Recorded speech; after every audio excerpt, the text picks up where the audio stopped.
What's happening there, folks? Welcome to another video.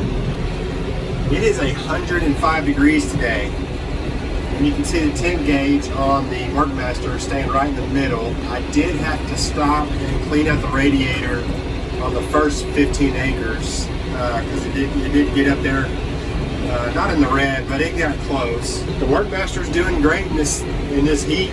It's a record day, 105 degrees, and it's so hot that the hay is already drying out, and I think tomorrow we're going to be raking and baling.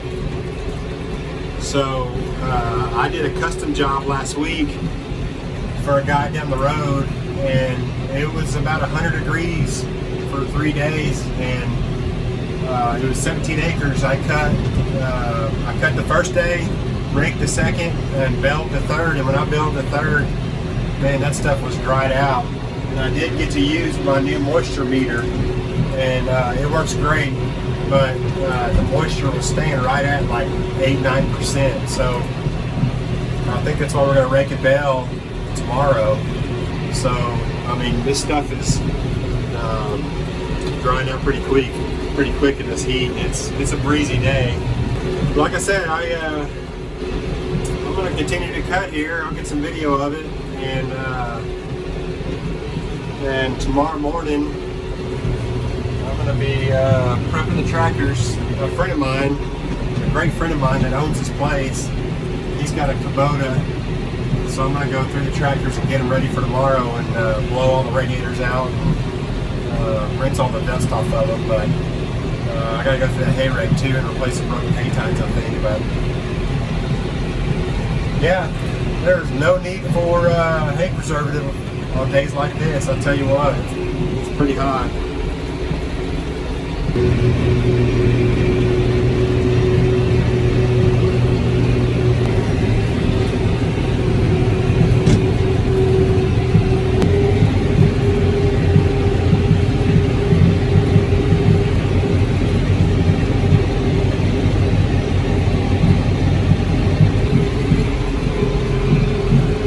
You know, I get a lot of questions about how the Workmaster's doing. Do I like it?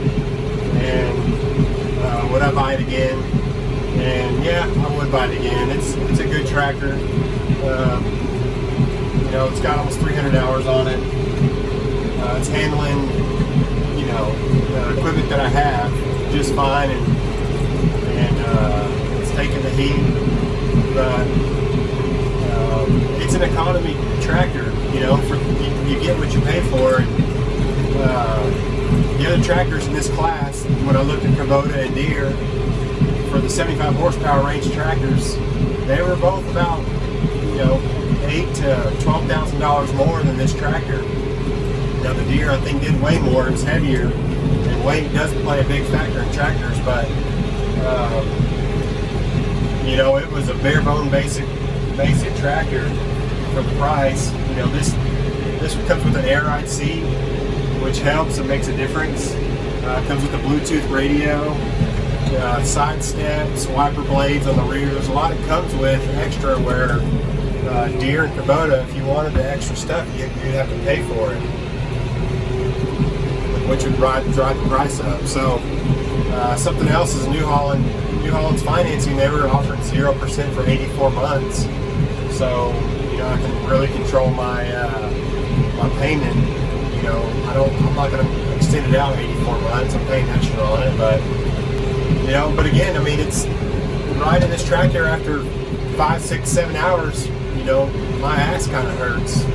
The seats, it's an air ride seat, but the cushion is kind of stiff for me. It'd be nice if I had a big old comfortable, you know, captain's chair in this thing, but that's just not the reality of it. If I want a chair like that, I need to get into a $125,000 tractor. I could have gone used, but I didn't want to take that chance with tractors, especially the newer ones with the emission systems, because I wanted the warranty. So yeah, I would definitely do it again. And if I ever upgrade the tractor or need a larger tractor, which I hope to someday, because when I'm having to get a bigger tractor, it's because I got more land to farm. which I'm working on. I've got a couple new places for next year, but I would look at the new Workmaster that they came out with. Honestly, when I priced them out through my dealer for the Workmaster 90, it was like $54,000, and then the Workmaster 100 or 105, it was $58,000, and then the Workmaster 120 is $65,000. So 120 horsepower tractor, you know, if you bump up to a Power Star, if you go to a Kubota or a Deere with the same features that the Workmaster has, you know, you're going to be $100,000, $80,000 to $100,000. So yeah, I would definitely buy this tractor again, even with the issue I had with it in the beginning. So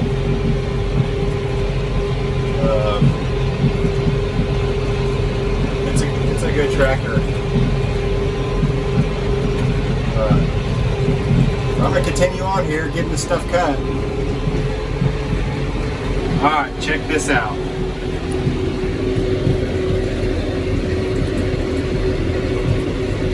109 degrees.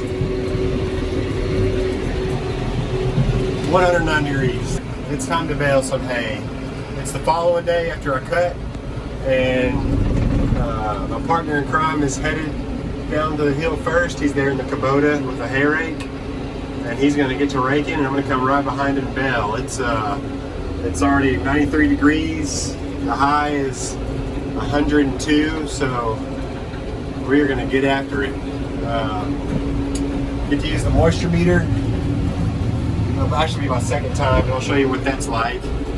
And yeah, it's probably going to be a quick video. I don't have my drone with me or any kind of camera holders for my phone to get good video, so it's all going to be handheld, and I'm just not going to spend a lot of time on this one. But I do promise for you new subscribers that I'm going to get some better camera equipment and make a little bit better videos. I guess more entertaining.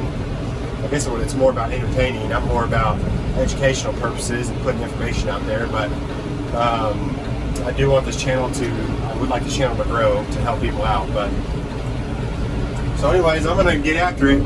Got everything hooked up. Don't need the preservative. I have not ordered hay guard yet. I'm probably not going to order it until the end of this year, maybe January, February, because I'm just not going to need it. I mean, stuff's pretty expensive. You know, a 50-gallon barrel of it.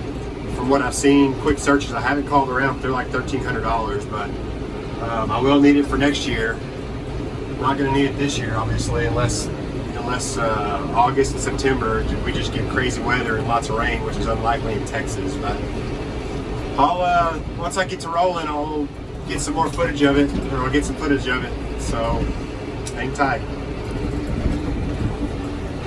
Well, we're about 30 bales in now. We're not even halfway done, so it's surprisingly going to make a lot of hay. You know, I set the mower height pretty short this time. I went down to about 1.5 to 2 inches. So I skimmed the top of this grass and discharge, but you can see the moisture meter. It takes a reading every 2 to 3 seconds.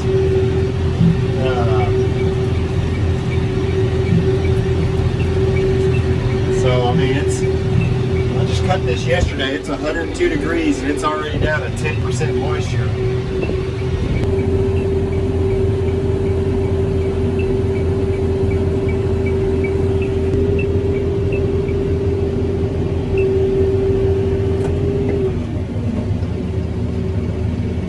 The camera off, but that's pretty much it. I mean, you don't get a reading on that thing until you start making a bale, until the bale gets bigger.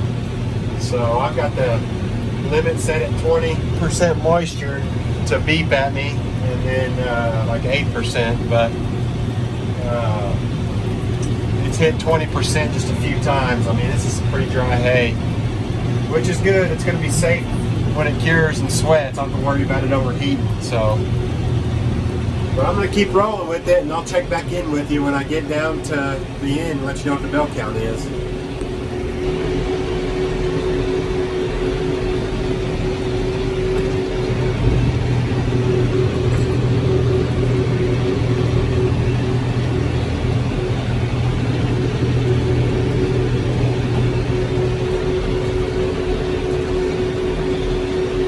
finished up here, showing 109 on the temp gauge, and it made 115 bells.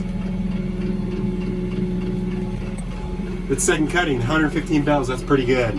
First cutting only made 74, but I'm 99.9% sure I had my cutter adjusted too high when I cut all this grass the first cutting. I guess I made it up here on the second cutting, but this thing is awesome. This moisture meter worked out great. You know, it gives me a good peace of mind. Only a few times it got up to above 20%. It got up to 30% one time, but it was just one reading, so it's probably just one spot of hay or one section of wet grass that hit the sensors. But I'm not worried about these things heating up at all. They're going to sweat great. Tomorrow I'm going to come out here and reorganize the hay barn so I can stuff all these in the barn and get them under cover. But you know, it's hot as hell. So I'm gonna head back to the house and get some water. But real quick, I wanted to show y'all what the hay barn looks like, and it's a very nice hay barn. A friend of mine that owns this place, and really good friend of mine. If it wasn't for him, I wouldn't be in the hay business. I'll talk about him in a future video. He's an awesome guy. But if any of you get an opportunity to meet somebody as good as this guy, I hope it can happen for you. But anyways, him and his wife built this. This is 20 years ago. It's strictly for hay, and I think that's 18 to 20 feet. And he built it tall because that stack wagon that some of you may have seen in my previous video, he built it so he could get that thing in here and stack big loads of square bales in here. So this is the 74 bales off of first cutting. Haven't sold any off of this yet. I've been selling off of the other place because I'm doing shares with that owner, so I want to move all that hay first. But man, it's an awesome barn because it's got air flowing straight through the middle of it, and the sides are open, so the hay is able to breathe even though it's out of the weather and out of the sun, and can keep longer. So over the years, the trees have obviously grown up on the sides, but that's awesome because it helps shed rain and sunlight but still letting air in. So it's a great barn, and there's a look at it, and it's right on the edge of the field here. All this is obviously overgrown, and that's on my to-do list, is to clean all this up. But I think I'm gonna put all the first cutting over here on this side and then start stacking second cutting. I hope I can get it all squeezed in here. I'm sure I will be able to, but last time I tried to stack 3 high, the bales fell over, and I don't want to stack. Some of the guys are flipping them and stacking them on their ends and going up that way, but I don't feel comfortable doing that with the twine tie bales. But I guess for now I'm gonna get to stacking and in the video here. So like always, thanks for watching, and see you next time.